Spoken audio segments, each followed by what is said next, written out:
We have 9 contestants in this year's Miss Himalaya pageant. It is by far the biggest number of contestants in the 5 years of the pageant. Preksha Rana, 21 from Gagal. Hello everyone, my name is Preksha Rana and I'm 21 years old.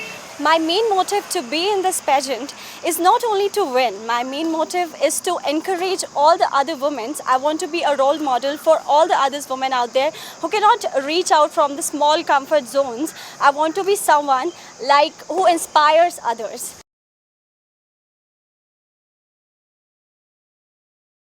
My future goal, if I win, actually my main motive to be in this show is for the woman empowerment, mainly because this thing really strikes my mind again and again because I'm a small town girl. Frankly speaking, my family don't like that I should be in this field, but still,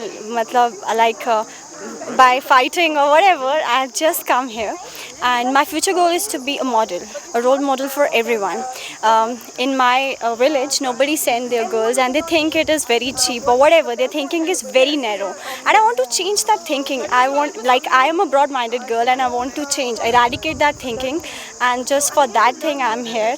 And if I win, I'm really sure I will, motivate other girls to take part in this kind of shows, and when they win they will really feel proud, like my family will feel proud of me, and so that's why I'm here, and these are only my future goals, that if I win I will be a model, and I will try to pursue this as my career.